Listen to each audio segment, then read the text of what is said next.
Gunmetal waits in the humid air. 7 men breathe shallow, names loaded into their mouths. Pablo Escobar doesn't raise his voice. He watches. Somewhere nearby, someone already understands they won't all leave. The decision is made far from Pablo Escobar's house. That is its first mistake.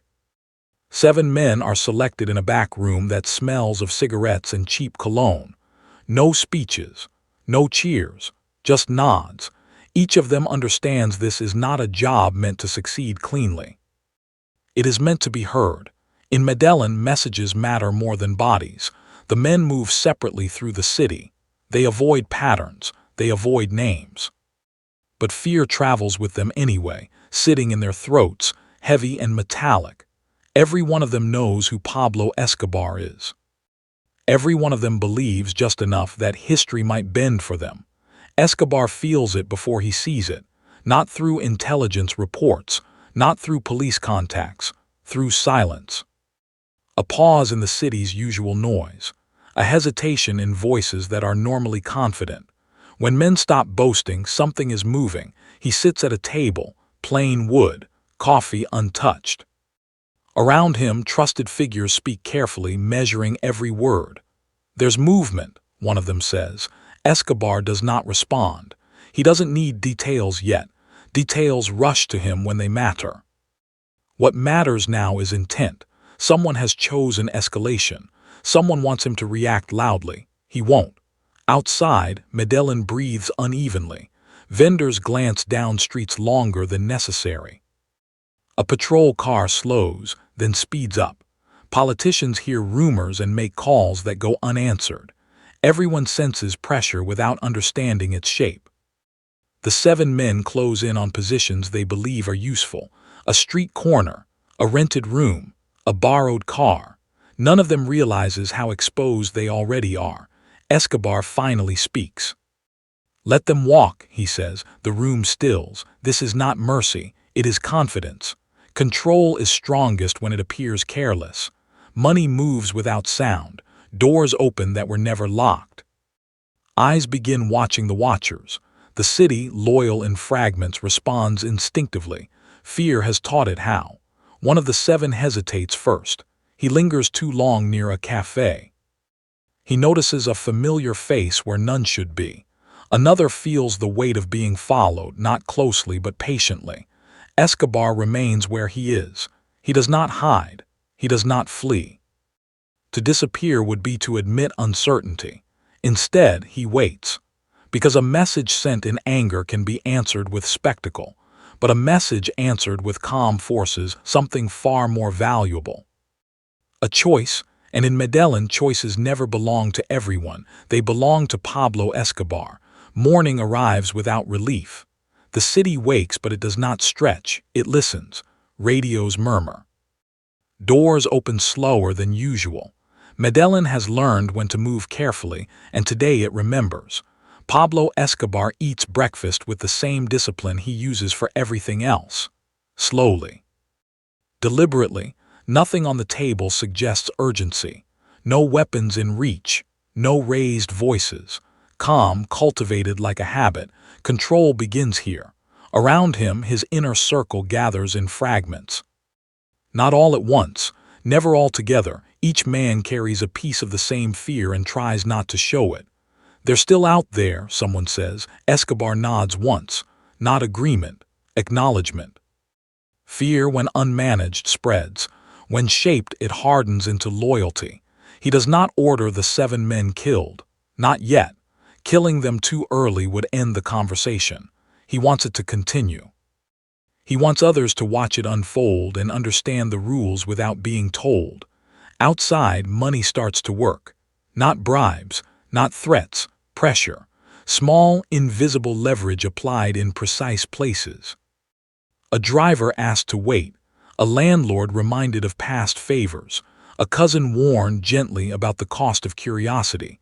The city responds the way it always does, quietly, efficiently.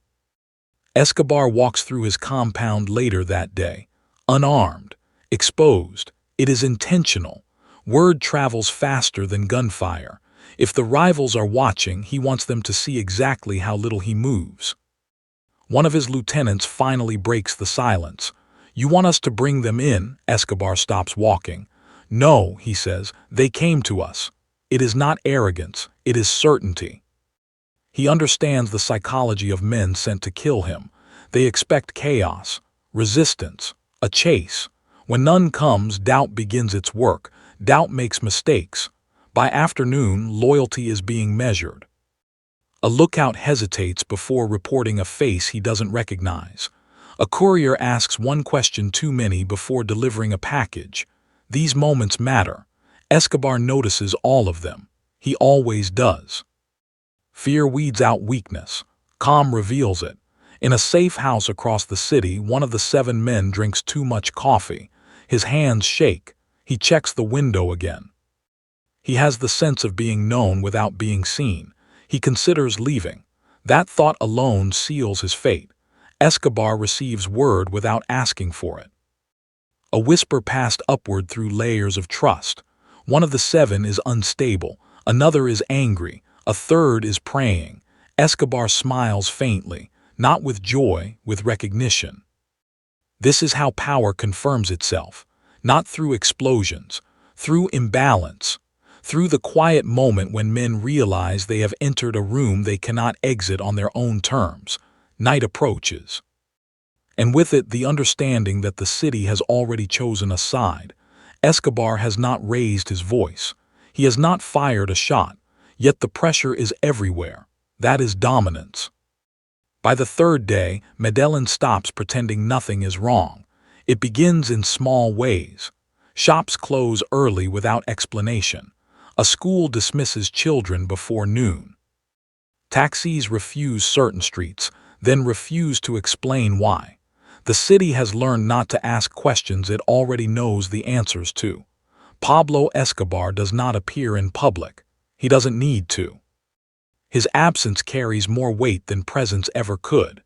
Inside government offices, phones ring longer before being answered. Men who once spoke confidently lower their voices. A mid-level official cancels a lunch and tells his secretary to say he's sick. He is. He's afraid of being seen choosing wrong.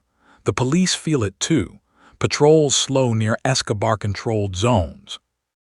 Not out of loyalty, out of instinct. No one wants to be the first man to cross an invisible line while the city is holding its breath.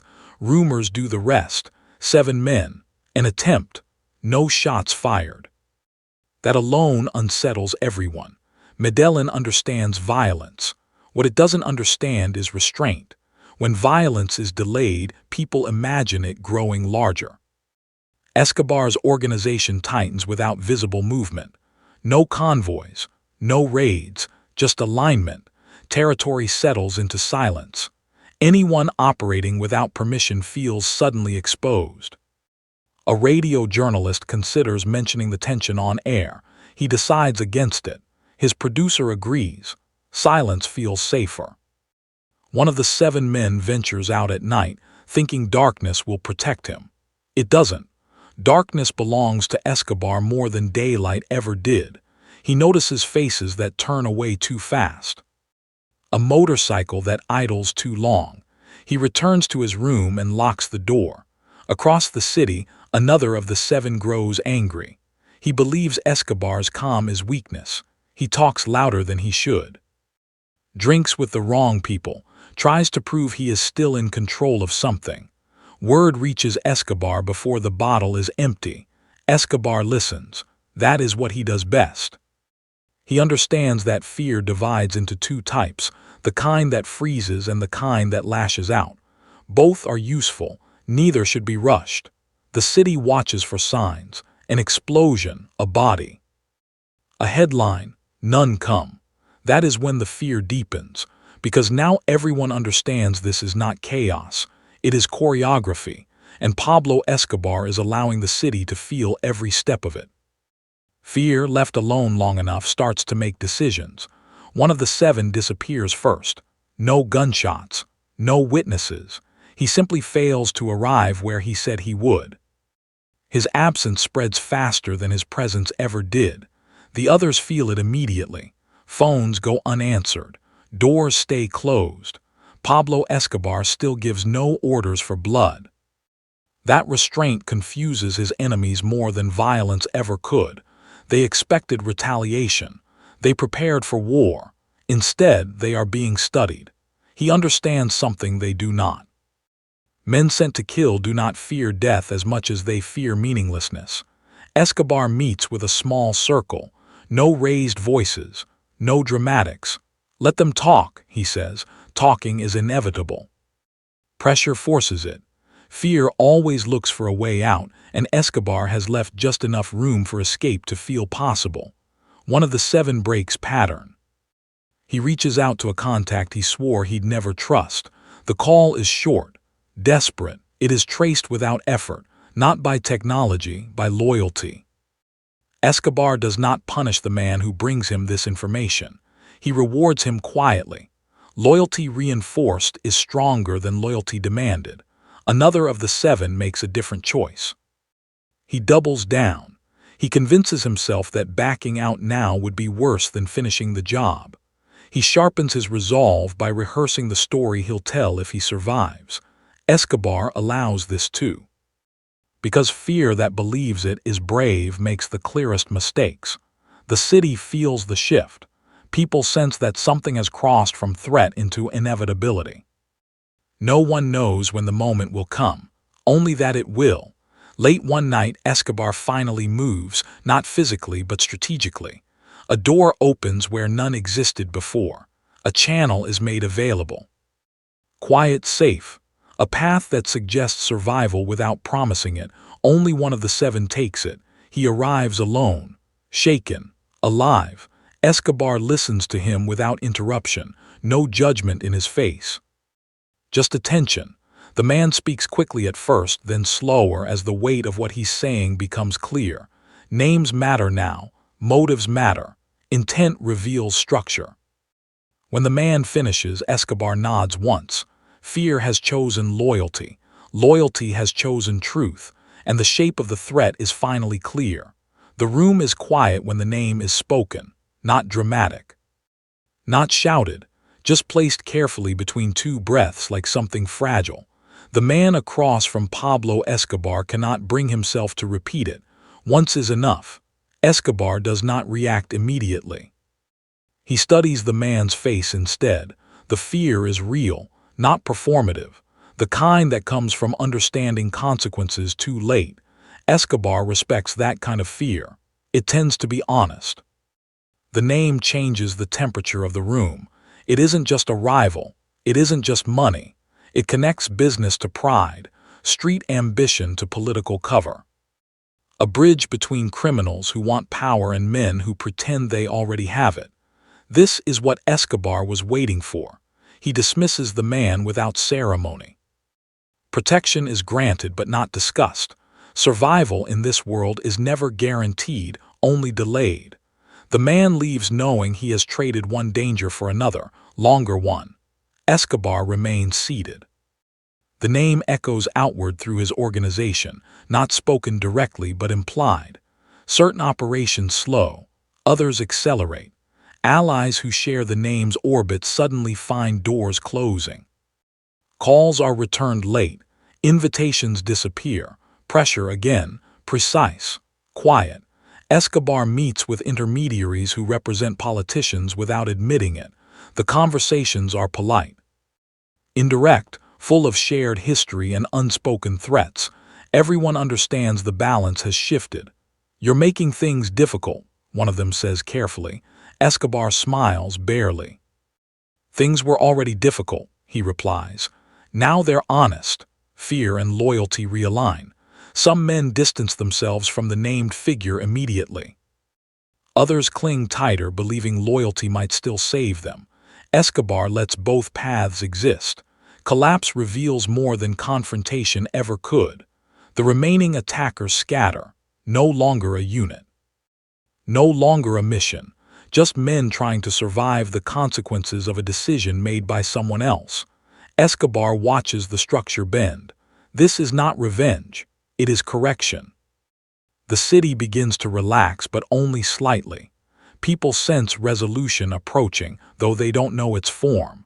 Medellin has learned that when Escobar finishes a sentence, he does so completely. The name has done its work. Now comes what follows. Resolution does not arrive loudly. There is no single night the city points to and says that was it. Instead, Medellin notices what stops happening.